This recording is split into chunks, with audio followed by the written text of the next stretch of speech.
Welcome to the Path Podcast. It's June 15th, 2023. My name is Tani. Hey, Auk. I'm here with Auk. Thanks for being here, man. It's good to be here. Yeah, it is. And, I'm having memories these days. Memories. That's good. Yep. I think we still get to have those for a while before exactly. we become of a certain age where we stop getting to have those. Well, I'm having that problem too.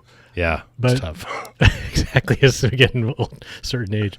And one of my memories is my younger son is finishing up his first year as an engineering student.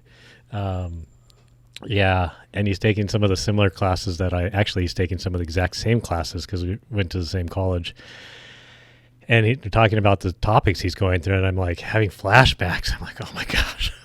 Wow. It's a dark time really? studying for finals and Like the pressure and the challenges of and then just not seeing no positive feedback loop for me early in college. I struggled mightily, and so part of it was because early on I wasn't spending enough time studying, but even when I did start tuning in, like all the time in the world couldn't help me, and I'd walk out of tests and I'd be like, and I just do terrible. And so, it was tough. But I didn't know that. I just assumed you always did well. No. I didn't have the tools and I didn't have the skill set for that level of academic rigor, that type of academic rigor. And so, struggled mightily for a good 2 years in college. Where were you going? UC Irvine. And you got through that somehow, though. I did. Takes a village. Thank goodness for a wonderful academic counselor who came alongside me and was like, "You're going to get through this. I know you're on academic probation, but you're going to get through this." Wow. And I was like, "I'm not sure I belong." And she's like, "I think you do." And come my junior year, things started to click, and ended up doing fairly well the last 2 years, and I'm glad she encouraged me. And I've known you a long time, and I didn't know the story. Is that right? Forgive me if you've told me before. It's possible. It's possible. You never. But that's a really cool story in its way. Yeah, I think it is. So, did you learn? Was it kind of lots of little things? Were there a couple big things that made a difference? I guess a couple big things was time management. Again, being an engineer, maybe the core of my being, I put together a little spreadsheet. Bring your spreadsheets. I put together the spreadsheet and I tracked my time 15 minutes in 15-minute increments for like a couple weeks, or maybe it was a month, and just saw how much time I wasn't spending in academics and knowing. And so that was really huge, and really tuning in. Time management, that was helpful. I came out of a school where the academics, they didn't have the resources to really push, the academics on, I guess, people like me who maybe could have used a little bit more rigor in high school to prep me to go to the university. My high school had like 16 people go on to four-year institutions out of 470. Wow. And so, what high school was that? It was Pioneer High School. It's in kind of Pico Rivera, Whittier area. And so, it was that. And really, just there wasn't a lot of resources in the first couple of years. At least I didn't take advantage of them if they were there, and to help learn how to study. But once again, kind of struggling and a lot of failing, which is okay. And it's a safe space to fail, but eventually I took one class over summer after my sophomore year, and it was a really tough class, thermodynamics. But that was all I had to study and all I had to focus. And so really wrestling with the material and then starting to go like, oh, I understand what comprehension is. And then from there, my junior and senior year, first quarter of my junior year, started to do really well, much to the surprise of my my study group. So am I understanding correctly? It's almost like that thermodynamics class almost taught you how gave you kind of a idea structure through which to learn other hard, difficult ideas? I think it was. Interesting. Yeah, helped to build Some that. people call framework. that a heuristic. Yeah, exactly. Exactly. Yeah, that's funny. Yeah, I remember talking to my mom a lot too. Give a huge amount of credit to my mom, just all the time going like, "Mom, this isn't working. I've never struggled like this in life. I did really well in high school. I, excelled in sports and had a job and a girlfriend and all that, and then all of a sudden just getting crushed in college, and just again, even in my junior and senior year, the amount of work that was going on." I did have to work to help put myself through college. But at that time, at least there's a positive feedback loop. Yeah. Time in and you're like, oh, I get this now, And so I'm very grateful for that experience. It taught me a lot. And I'm very grateful that both my sons have learned the the heuristic earlier on, and they're thriving in college. Thanks for sharing that. Thank you. That's really interesting, and I think helpful maybe for me and others to kind of hear. Yeah, and I think you've maybe I don't know if your sons are going to have to work through college or not, but I know that you've probably made it so that if they do have to, it's for their own good, not because they need to get through college. Right. We've been very, very, providentially, they don't have to, and we help fill their time, fill their bandwidth, and as long as they're filling their bandwidth with positive things, and it doesn't necessarily mean all academics. Both of them are involved with clubs. So one of them's playing club ultimate frisbee. Yeah. And so like all of that is, I'm like, hey, that's all bandwidth and that's all super positive and have at it. So it's a good reminder for me too that lots of people I know from having known you for a long time that everything just didn't get handed to you and that there was adversity and things that had to be overcome and everything. But it's a good reminder. Thanks. It's a thin facade of coolness on the outside. Well, I think you've overcome so much for so long that it's a lot of that's far in the past, and it's a little hard for some of us to remember. Right. No, I appreciate that. Yeah, thanks for asking. That's cool. You got a DM, just switching tracks. You got a DM asking us less e-bike talk, more push bike talk. I did. That's cool. But I think we should just talk about what we want to talk about. Well, I do appreciate them letting us know. I do. I appreciate it. And one of my things about that is, good advice that's well intended. There's no obligation to take it. Yeah, that is right. But I will say this: that was part of my that DM was a little bit of my motivation for putting together a new spreadsheet. Yeah. So we could talk about some not e-bike stuff. Right. So we can talk about not e-bike stuff. That's cool. And actually, it was way more successful than I thought it might be. Nice. Before we get to that, I just want to say, I heard about that and I had an initial reaction of like, maybe we should talk about less e-bike stuff. And then I had another reaction of like, no, we should, exactly what you said, talk about what we want to talk about and what we would be talking about anyway, and what the staff is talking about, and what our customers are talking about, and what's interesting that's going on around us. Right. I mean, maybe there will come a day where, like, not e-bikes have gone the way of the Looney Bird. Nothing against Looney Birds, but I mean, like,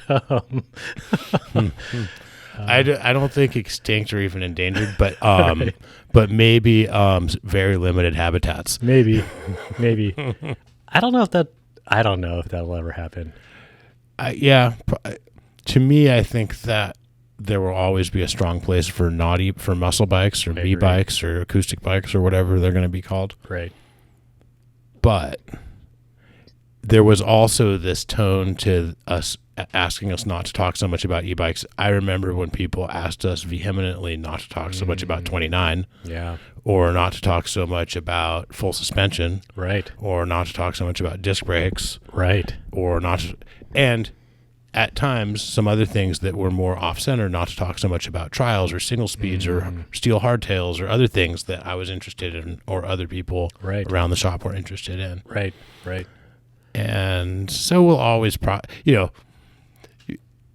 I do think that I still have a lot to talk about that's not e-bike related. So lucky for all of us. Yeah, no, that's true. And not just shuttle days with the crew. That was such an awesome not e-bike day. Oh my gosh, I rode my not e-bike before, but it definitely was not a shuttle experience. It was a great ride, but when I saw the condition of the dirt, because it had been raining and heavy misting here, I was like, oh, Tani and the guys this is going to be a phenomenal day.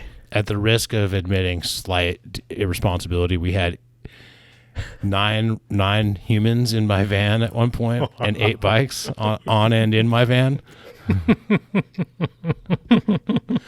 And the conditions were awesome, like just a little bit of moisture in the ground and like some dew on the leaves and no mud, but no dust. Right. Oh my gosh, that's fantastic. And this late in the year, to have that and to have the crew out there together, it really reminded me of the old days. Jim McNeil came in today.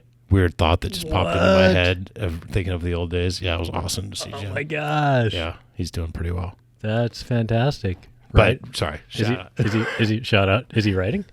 He's he got himself a trials motorcycle, and that's kind of his main 2-wheeled adventure right now. Oh yeah. I could see him doing that. Yeah. I follow a guy on Instagram that's trial. Oh gosh, yeah. It's amazing, right? That's a ride fantasy of mine. Oh yeah. Still. Oh yeah. That one might be someday. I might actually.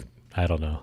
At my age, I'm not sure that's a wise thing. Yeah. So back to your spreadsheet. Your spreadsheet's really interesting. It's a bunch of Path riders' bikes. Mm-hmm. A lot of transitions. A lot of 63-degree head angles. Or sub 63-degree head angles. Or around there. Yeah.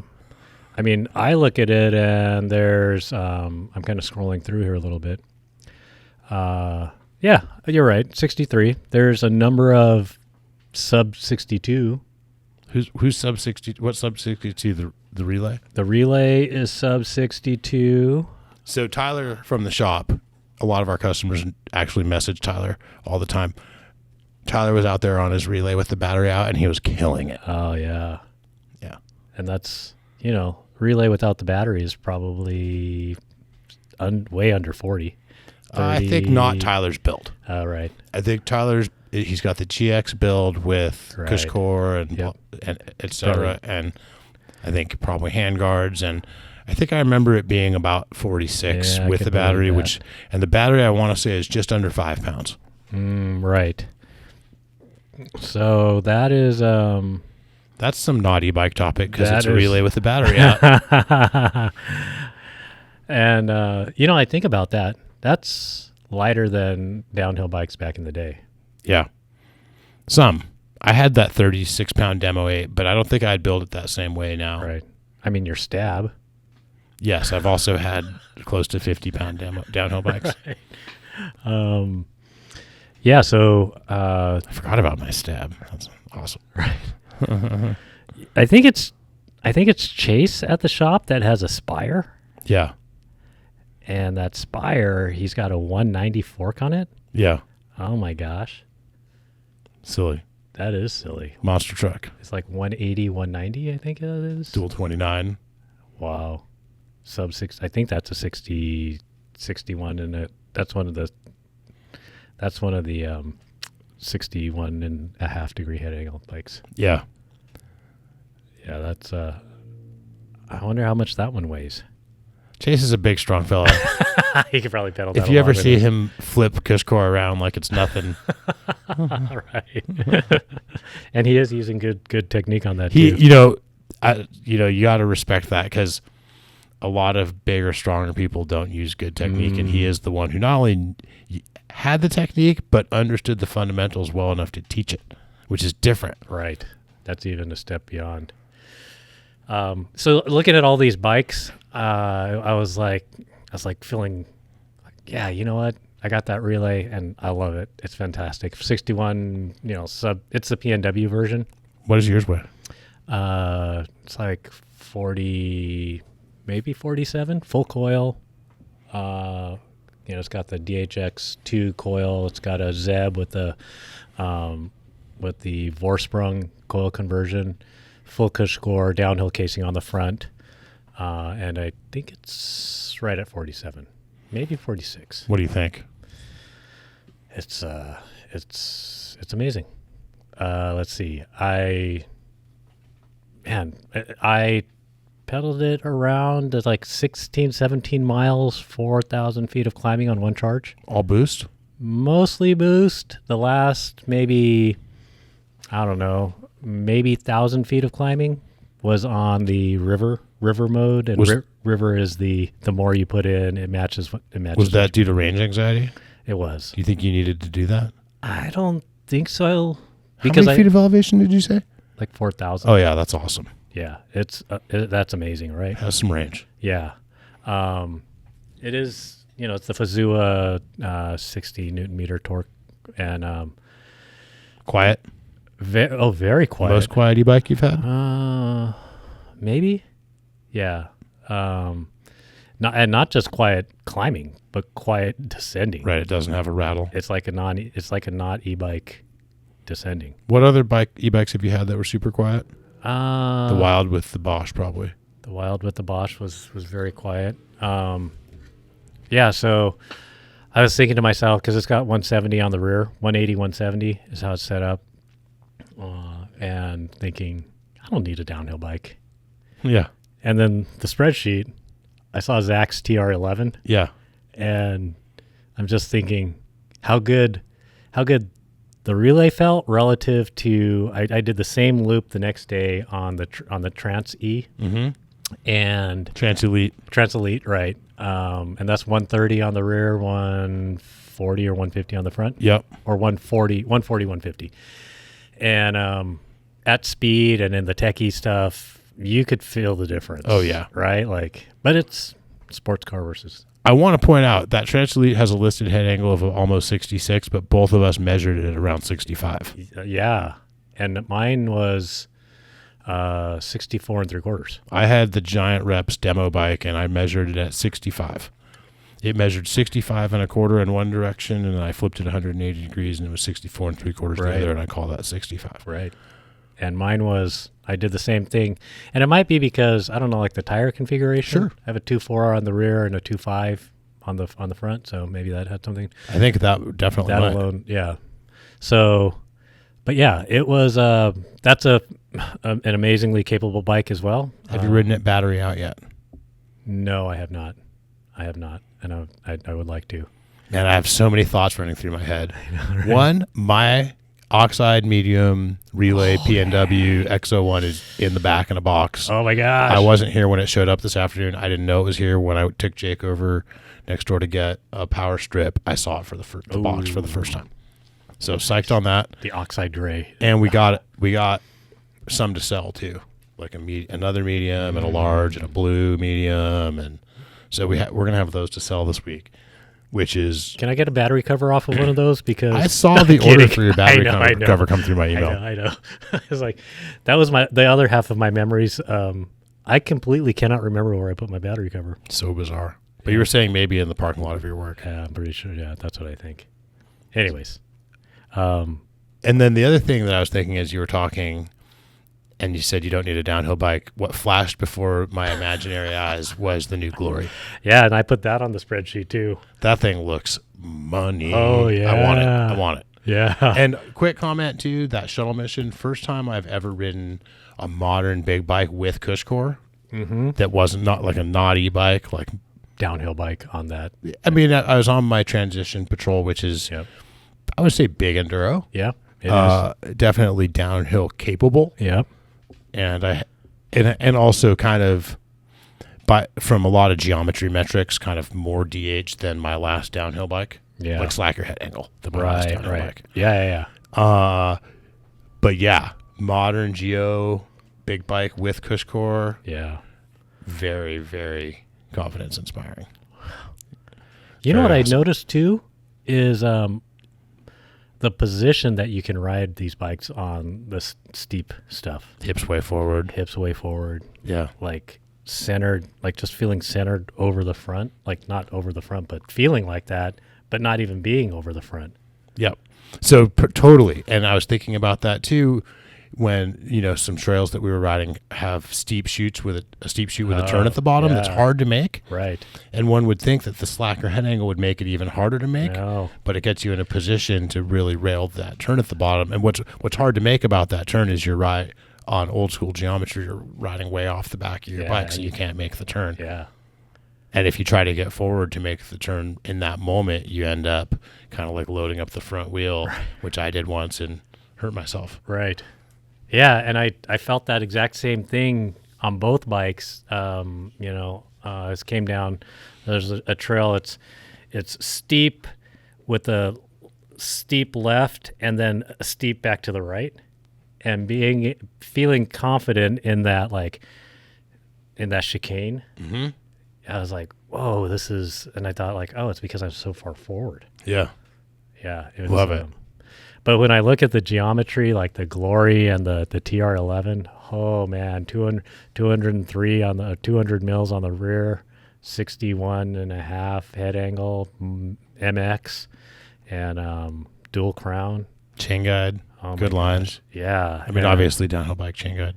Yeah. And that's, but where I was thinking, the difference between the Elite, the Trans Elite, and the Relay, I was thinking, oh my gosh, that's the same leap in rear travel and I think probably feel of a downhill bike, even over the Relay, and the Relay is uber confidence inspiring. Do you think you will be pedaling it with the battery out much? I think I could. I think I might try actually. I'll be interested to see if you do. Yeah. Or if I do. So I'm kind of struggling with, could I get rid of my Patrol now that I'm going to have a Relay and have the Relay handle that duty with the battery out? That I think you could.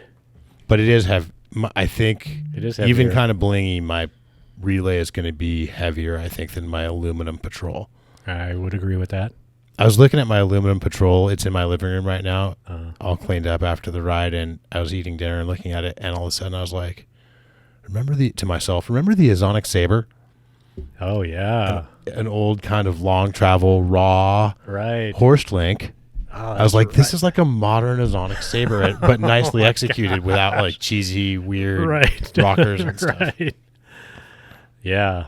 Oh, Azonic. That's, complete with double wall. That was from the era of gussets instead of hydroforming. Oh, yeah. Yeah. Tough crowd. Oh, man. So will I pedal it? I think depending on, it would depend on the crowd that you ride with. Yeah. So, I could pedal that. I don't think I could pedal that with certain crowds, unless they were also on 40-pound bikes, maybe. Yeah, or just people that aren't like overzealous pedalers. You could for sure pedal it with me. That wasn't quite the image in my head, but yeah, that's okay. So, but if we rode together, we'd probably ride with the batteries in. Almost for sure. I need to get it out there before we get too far. Okay. We found a good tech. Okay. And we have a resume from another tech that we're excited about. We still need at least one more. So send us your techs out there. Send us your resumes, people who know bike techs. Maybe bring this up to them. I do think for most people this could be an opportunity because we are a busy shop. We do work with cool stuff. We do have cool tools, but also there is room for advancement in our company. Yeah, great. And we have benefits. And when I come to work, I'm actually happy to see everyone. And everyone is either happy to see me or they do a good enough job of faking. Well, and there's going to be a new place for those people to be possibly working at. Yeah, I'm going to try to have a soft opening in the new spot, which is half a mile down B Street from here. I hesitate to say this because there's a lot that has to happen between here and there, and some things aren't in my control. But I'm shooting for a soft opening in July over there. Oh, wow. Yeah. I don't know if we've talked about it on the podcast before, but we're changing our point of sale system, which is also the inventory management system. We write our sales orders and work orders in there. We clock in and out in there. It feeds our accounting file. It syncs up with our web store. Probably keeps track of accounts payable and accounts It feeds the file that keeps track of accounts payable. So it's a lot of moving pieces. I kind of have been thinking of it as like a spinal cord transplant for the business or something. Yeah, I believe it. And we're trying to do that before the move so that we can be all clean and on the new program, which will be better for us once we get it implemented by the move. But I think for me and for the Path as an organization, that's like maybe a 15-year storm, changing point of sale systems, because we used one system from when we opened in 98 until 2011. Yep. And then we used the system that we have now from 2011 until now. Right. And I really hope we don't have to change again in any sooner than 10 years because it's a lot. I remember the last time we changed, it was a lot. Yeah. And this time has already been a lot, and we're not even close to getting across the finish line. Yeah. I mean, I have gone through this as well at my company, and I hope we never have to do that again. I think you're more of like an ERP type, so like an even bigger, more moving pieces and more people touching it system, and more on the line.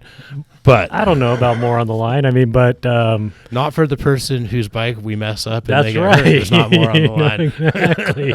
Not that we did that. I'm just saying if it were to happen, that for that person, for the people whose bikes, or the Path employees, riders, each of them, right? And or all the employees. Oh, and certainly, I mean, like that's and for you, yeah. I mean, that's a and so that and then moving the shop. I feel like that's like a 20-year storm at least. Oh yeah, and then because so you opened, and then Live Oak, that was a major. We opened the Tribute. We opened the Path Tustin in 1998. Yep.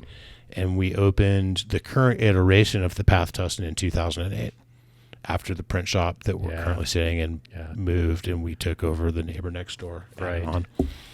This was the big move to move on this side of the breezeway. Yep. Yeah. Yep. 98. So that's 10 years. And it was one of those things too where 98 almost put us out of business, and then this opportunity came and kind of just doubled down instead of folding. Right. And then opened the Live Oak shop in, I want to say that was 2013. Maybe it was 2012. Right. Coming out of that whole period. Yeah. And so, we don't open new shops or move shop all the time, thankfully. But I am excited about the new space. We will have more comfortable customer space. We'll have more bike display, more apparel display, more parts display, more workshop space. A smoother process, a smoother flow of bike into the shop. Way smoother. Out and yeah. Bikes being hauled in and out of the shop. Yep. So no more of that, right? Or maybe that remains to be seen a little bit, and it kind of depends on what we do with this space. Right. Yeah. And then there's kind of a third big storm right now too, which is what I would call the shift to a post-pandemic retail environment for us. Because, a lot of our vendors are a lot of people's question is, are we back to pre-pandemic? Or comment is, we're not going back to pre-pandemic, right? Like, quoting a sales manager of one of the brands that we sell. Right. Like, talking about, like, we are not going back to pre-pandemic sales. It's like, well, maybe not, but you're going to post-pandemic sales. Right, exactly. So we are post-pandemic. The pandemic was, without any question, a huge windfall for everyone in the outdoor industry, including us. And starting around this time last summer, the brakes came on pretty hard, and then continued to come on more quickly than I think anyone really guessed they were going to come on. And so now we continue to just have way too many bikes and way too many bills, and still trying to get through the bills from when we were double business when we're not even close to that anymore. Right. And so that's a big storm too. So it was encouraging for me to hear a story of getting through adversity today. And thanks for letting me share. Well, in brighter news, I hear Holy Gym is like rideable from top to bottom. Oh, what? Which is pretty awesome. That is. That's Thanks to Keith and Brian and Val and a whole host Cynthia of people. from the Path also got out there. Thanks to Cynthia. Yeah, and the Path definitely supported those efforts in various ways that were significant as well. So thanks to the Path. Thanks to the Path. So have you had any conversations with those folks about which power hedge trimmers they're using and what have you? I think Brian has the Ryobi the Ryobi system, I think, which I was interested to find out because I have that leaf blower and like string trimmer, and I've heard and read good things about it. I used to call them weed whackers, but I just feel like I should say like I feel like that's almost not right. Exactly. It's not kind to the string trimmer. I think they have a brushless version of that hedge trimmer. Nice. Yeah. Yeah. Thanks a bunch to all those folks. That is fantastic. A little more shop news. Sure. We're still doing dawn patrol rides every other Tuesday. Women's Wednesday rides every other Wednesday. We're doing every other Thursday after work ride. The next one is June 22nd at Aliso Woods, 5:45 p.m. Canyon View Park. Awesome. And you could literally do a dawn patrol at probably 5:15 these days. But that wouldn't be the Path dawn patrol. That wouldn't be the Path dawn patrol. As the daylight has shifted, our dawn patrol has become a figurative term. Correct. Or as the kids say, literal. Right.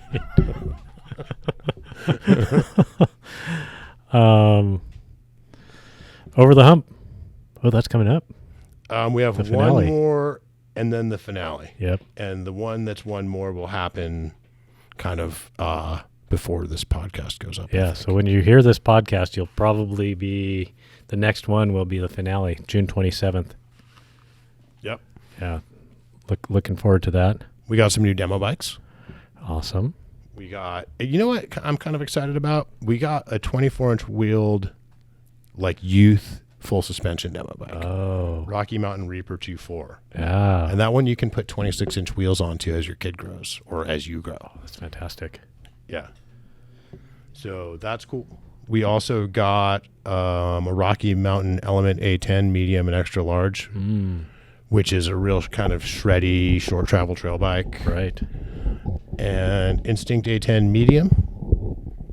So some all Rocky Mountains. These are the latest Rocky Mountains. We also added an Occam H30 large from Orbea and a Rayon M10 extra large from Orbea. Yeah. So those are in addition to some other Orbeas that we already had, and some Pivots and some Giants. And so our demo program is really growing now. Yeah, that's great. With some cool bikes too. And we added, it's easier to navigate to our demo page now. You used to have to click on ride and then demo and then our demos, and now you can just click on demo at the top of the page of our website. Have you had anyone come in and demo a bike every week? No, but I did have one person ask, like, wait, so I could just, and I was like, yeah, try it. Like, I think it might work out for everyone. Right. I told him, like, maybe you'll end up being the one who makes us change the rules, or maybe maybe we might encourage more and more people to do this. But we'll let you do it. Right. Wow. All right. That'll be interesting to see if that person comes close. So let's say it was a $3,000 bike that we rent for $125, and or demo fee is $125 for basically a 24-hour period. Mm-hmm. So roughly speaking, maybe 20-something times. Yeah. It's really not that many. It's not. And the more that person does it through the shop, the more efficient I suspect it would be to set the bikes up for that person to take out. Yeah. But it's still a good amount of work to get those bikes in and out. It would be, especially if the person plays along. For example, if someone knows their saddle height, it's a lot easier for us to set up their demo bike. Right. And to that point, this is a great thing to know as a cyclist. Right. I would say if for listeners who do not know your riding saddle height, you can measure from the center of your bottom bracket to the top of your saddle, kind of at the midpoint of the saddle between the nose and the tail. Yep. And that is a hugely useful number to know, even if you change it in the future because it's not right. Right. Knowing where you're at is very useful. It's useful if someone moves your saddle. Right. It's useful if you travel and rent or demo a bike, or if you come to the Path and demo a bike. And it's useful if you take there's all kinds of situations where you might want to know that number. 692. Yep. I am 691. Yeah. But That's for me. That's on a 175 cranks. There you go. And for me, that's also with clipped-in pedals. Right. So I think with flat pedals, I run a slightly lower saddle, partly probably because of the cleat taking up some space. Correct. And then also, though, due to shorter cranks, I think I can somewhat run a slightly higher saddle, but I still end up so I think how that's played out is I've still ended up somewhere right around that 69 centimeters, Yep. even with 165 cranks. Right. That makes sense. Yeah. But I think I could go higher with the 165 cranks if I had clip-ins. Oh, right. Oh, yeah. One more thing on the relay. Fully hilted with a 180 dropper post. Awesome. And I feel like I could probably use a 200 and maybe just shim it down a little bit. Because that fully hilted with a 180, you're not quite at 69. I feel like I could use probably not. I haven't measured it, but I just feel like it's a little lower, yeah. So, let's see. Oh, I was going to say, we were talking about moving, and your soft opening in July. Were you going to talk about a moving sale at all? We're having a huge moving sale. Thanks for bringing that up. Oh my gosh. Jake and I were talking about this. We got here a little bit early and it's holy moly. There's a lot of stuff at half off right now or more. More? Some stuff is more than half off. Yeah. Like the trans frames that we're looking at right now. 20 older model trans advanced frame. I'm not sure what year, but they're 29. I think they might be 2020s. Yep. But it's the same. The 2020 is essentially the same as like the 2022. On that model, they got a geometry revision and like an in-frame storage. Got it. So it is a bike. The 2020. That's to the 2023. Maybe you're right. I think thought that was 2022. The 2022 is the other one that's on smoke and sale. That's a Trans X. Oh, so the Trans X still doesn't have the internal frame storage, but the Trans regular, I think, for 2022 got it. Okay.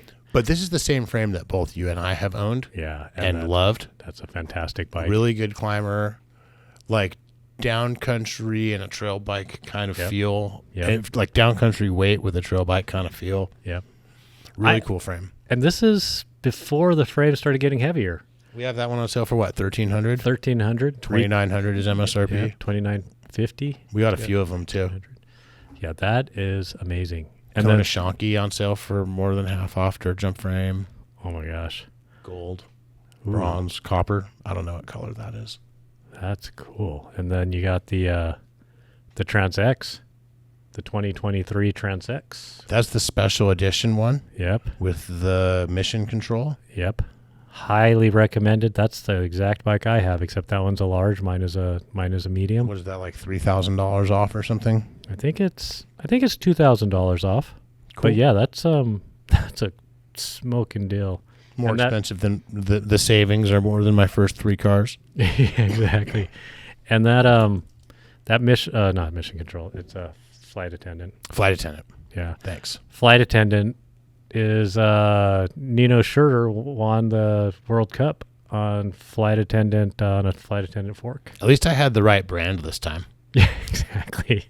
Nino did? He did, yeah. That's cool. I think that's his 34th World Cup. cross country win. But the dude who's been killing it was out injured, right? Yeah. Oh yeah. The new kind of king. Yeah. I can't think of his name right now. Gosh. Did you watch the Lenzard High downhill race? I did not watch, but I read about it. Pretty crazy how Rachel Atherton just popping back into the scene. Yeah. After having a baby and just like dominating still. Yeah. Because I think she tried to come back late last year. Because didn't she crash hard too? I think so. She crashed hard, then had a baby. I think maybe even considered retirement. Yeah. And then I saw part of her run. Oh, gosh. She's such a good rider. Oh my gosh, right? Yeah. Like I was wondering how far off the men's times is she? Yeah. I don't know. Yeah, I wonder if she'd be like, yeah, that was impressive. I've ridden and walked sections of that course when I visited Scott Bikes, which is kind of fun for me. Ridden and walked, yeah. You weren't on a downhill bike, but no. Yeah, I was looking at some of those. I went around a lot of the big and some of it was taped off, so you could just kind of see it, but not really ride it. Right. That big kind of Rudy Tech section, though, I did get to ride that. It was tech. It was hard. It was difficult to. I mean, it was difficult to ride slow. Right. Yeah, I don't see how they do that. And then the winner of the men's elite was an 18-year-old. Crazy, right? Is this a new era? Is this the post-pandemic downhill kind of maybe hierarchy? Right? This guy Jordan Williams, right? It has that feel to it, right? Like he's going to be the next like Kelly Slater or like Tony Hawk or Tom Curran or something, yeah. or whatever. From our sport, we have some too, legends. Yeah. But who's the younger syndicate rider? Oh gosh, I should know. I have been so distracted from really being able to watch the races lately and be a fan of that. It's kind of a bummer for me to do the whole spoiler alert thing and then end up not getting around to it and just kind of never. Yeah, the Specialized team is that Gravity team is on point right now. And I was trying to figure out how many of them are on mixed wheels. I think a lot of the people doing well now are on mixed wheels, but I don't quite know who is and isn't. Right.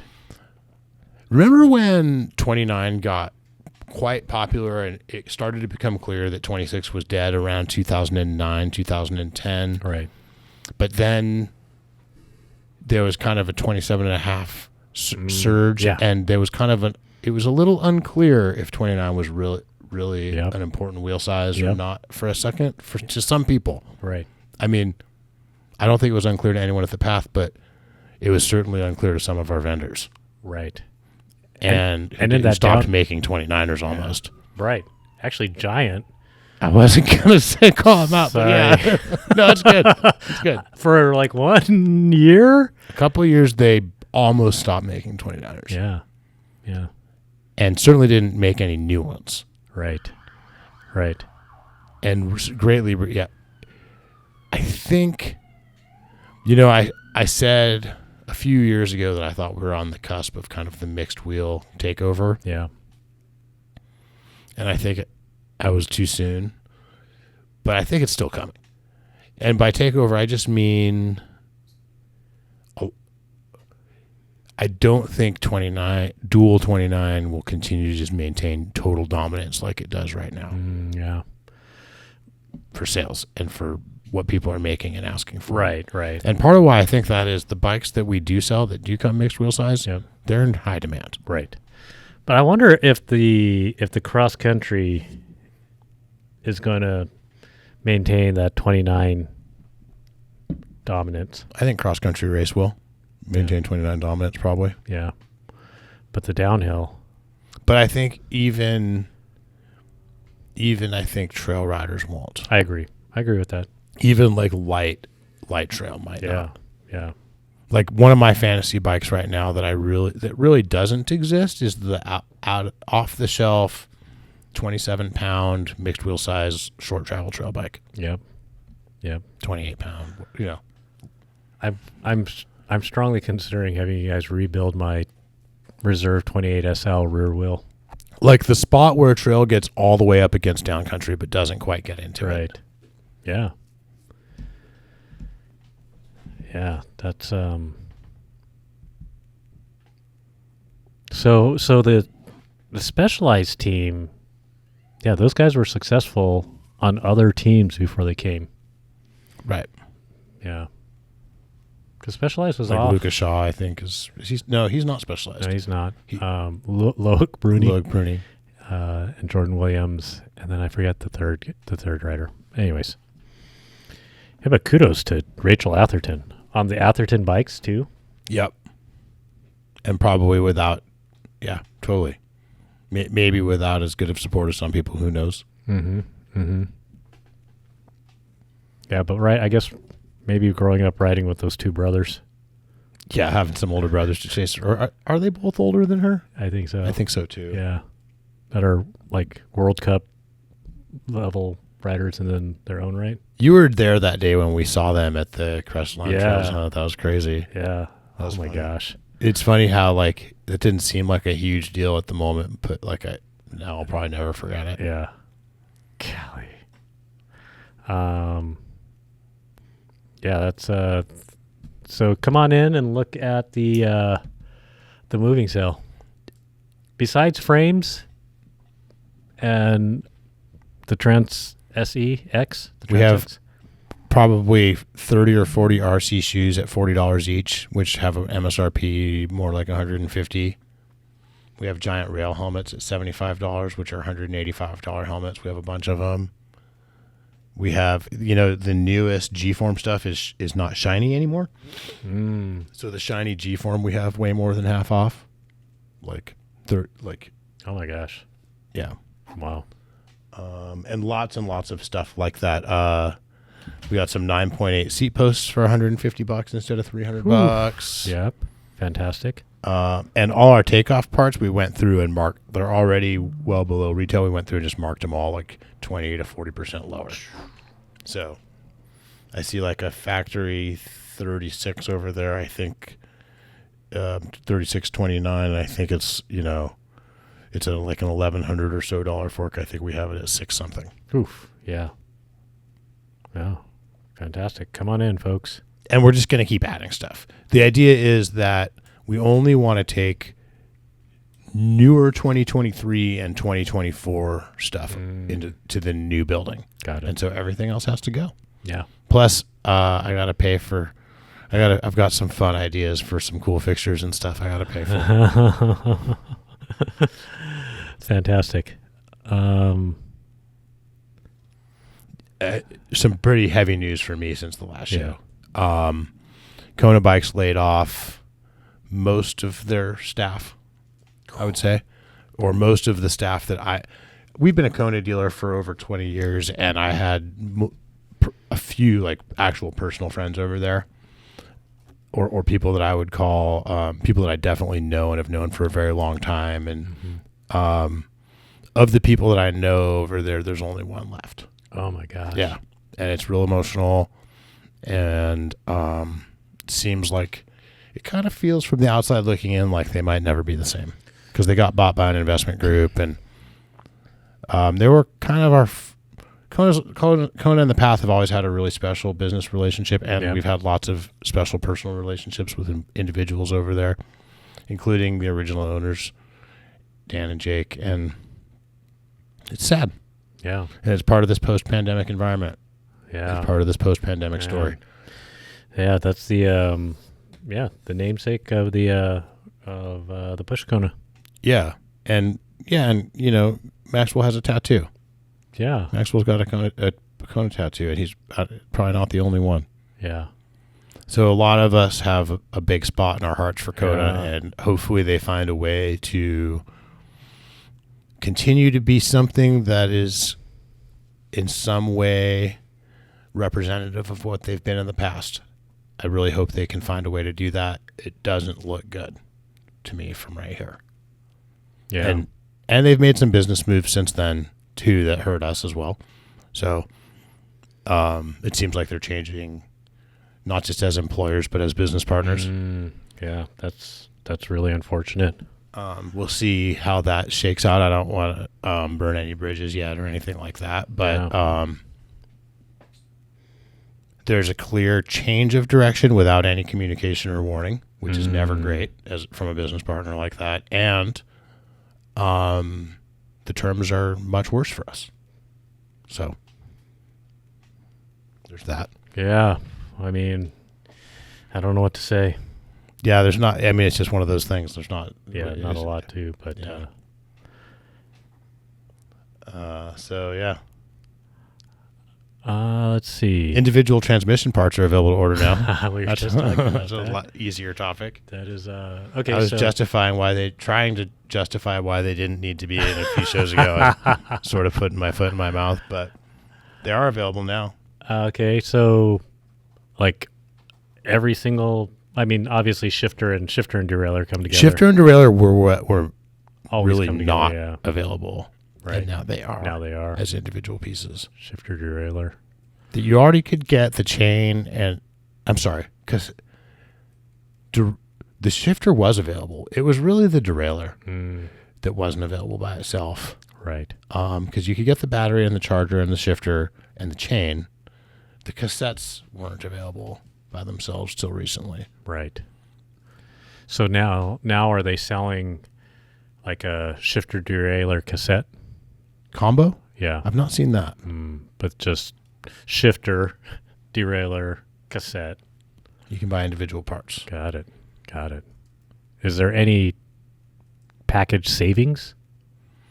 I think if you bought the whole, I haven't penciled it out, but I'm pretty sure if you bought everything in the package individually, you'd spend more. Right. Yeah. Is it the same? I should know this. Is it the same cassette? It's not. So the cassette, instead of having like shift ramps, has more of released paths. Got it. Yeah. Which hence the sometimes slower shift. Right. But part of the story of being able to shift under load. Right. Did you see that video? PD's products posted a video lubing about their they've got a product to lube your stanchions on your fork. Right. I gotta say, when customers ask for, we don't stock a product like that. Right. And when customers ask about it, most of us in the shop feel that the right thing to do if you need that is to rebuild your fork. And if your foam rings are not giving you that lubrication, it's probably good also to replace the lubrication bath, clean up the foam rings or put some new ones in there. And it's probably time also to lubricate and clean your air spring. Right. Putting that lube on your fork will make it feel better in the short term if you need a fork rebuild. But it does not make you not need a fork rebuild. And that's kind of my concern. I haven't seen the video, so is that kind of the message? The narrative? It's just, make your fork feel smoother, put this lube on it. Right. But I'm just here to say that I don't think it will make your fork feel smoother if you have properly lubricated foam rings. Right. And if you don't, you might have more to worry about. Right. Maybe that's something you carry in your go bag, as if you're on a road trip and you're like, oh man, my fork feels like poo and I need just to get back. Yeah. Maybe like third day in at Whistler somehow not able to do a proper fork rebuild. Right. Just get you through a day or so. Make it a little better. Right. I could see that if it's treated as a Band-Aid. I just don't see it. My concern is that it's not going to be treated as a Band-Aid. Yeah. And to that point, too, one of our online competitors made a video about looping derailleur pivots. And I'm not going to say there's never a time or place to lube a derailleur pivot, but if you have a modern Shimano or SRAM derailleur and it needs its pivots lubed, there's a very good chance more is going on. It shouldn't need its pivots lubed, basically. Right. They're more or less self-lubricating, and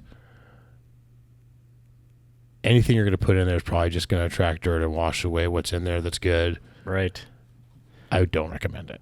I mean, now, again, if your derailleur isn't moving freely and lubricating the pivots gets it moving freely, by all means. And then I have lubricated pivots on derailleurs, but these are usually old bikes that we're trying to put a Band-Aid on and just get someone rolling for now. Right. And it's usually not, I wouldn't say that's ever been like a 12-speed SRAM or Shimano derailleur. Right. That's like one of those derailleurs that has part of the hanger on it from when that wasn't a good thing. Right. when that was meant it was like a Walmart bike or something. Right. So if you have that issue, bring your bike to the shop and they'll help diagnose it for you. Chances are, and it's often more of a cable and housing issue that's limiting. Yeah. I mean, if you take the cable and housing off and disconnect it and take the chain off and the derailleur doesn't move well, you might have something going on with your pivots, but it shouldn't really need lube. Right. If it's a modern derailleur. So then there's the question of what's going on. Right. Wow, that's interesting. I wonder what is bringing this up. It is interesting. And, you know, there's another perspective for everything, and maybe I'm sure there's lots of people out there who are like, well, I do this, I do that, my bike needs, and maybe it's different in really wet conditions. Maybe it's different if you wash your bike a lot with like a harsh detergent and get it in your derailleur. Right.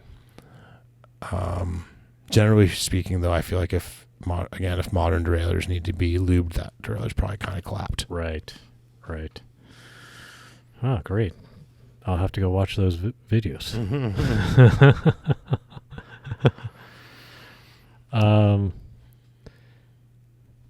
You think rear brakes make you go faster? I saw your note. Yeah. So I was on my push bike and just was just not getting power to the rear brake.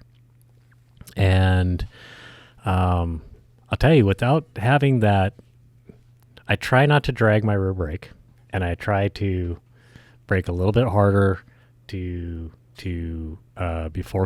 cornering, and then that allows me to get through the corner. But man, when you don't have a rear brake to kind of like feel that engagement where you're used to braking,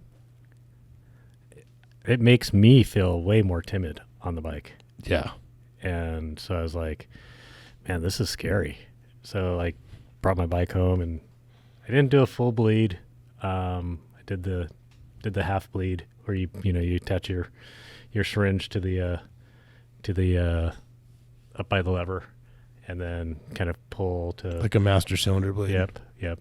And so there was a lot of air in the master cylinder, and since then, feels good. Actually brakes where you think you're going to brake. Nice. Yeah. So I don't know if I'm actually going faster, but it feels way smoother. It is interesting how much good brakes increase confidence. Yes. It's crazy. Yeah. And it's confidence in very steep technical, as well as at speed. Right. It's like two different like use cases. Yeah. And if you had to only have one for the day, you'd probably keep the front, but the rear is still really important. Yeah. Yeah, I guess so, huh? I think so. Even in some place like mildly technical, like say at the Oaks. I think the steeper it is, the more you definitely want the front. I totally agree with that. But like down, say, Cactus, it's not a super steep trail. Front brake or rear brake? Ooh, this is an interesting exercise. You can only have one down Cactus. It's a good question. Cactus is flowy. A lot of bermed corners. No huge decelerations that are required necessarily. Right.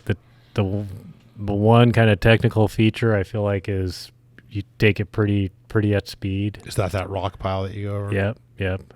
Although I guess the section up above that, steeper, looser. Yeah, front brake. Yeah, I could see rear brake being the thing. And to your point, like on a BMX track, it's rear brake only. Oh yeah, that's true. Hadn't thought about that. Taking the thought experiment to its extreme. Right. What about Hawk? Hawk is a little more technical. I think for sure I would want my front brake on Hawk. Yeah. Yeah. There's sections that you definitely want to make sure you can slow down a lot before you Right. go to. And those sections you can be off the brake and then get on the brake in most of those sections. Yeah. I can see that. I think we might have done it again. Is that a podcast? I think it might be. All right. Before we close, I think we're a year back. Thank you. It's been a good year. It's been a good and year. our listenership is growing, which is nice. It is. Thanks to everyone. Yeah.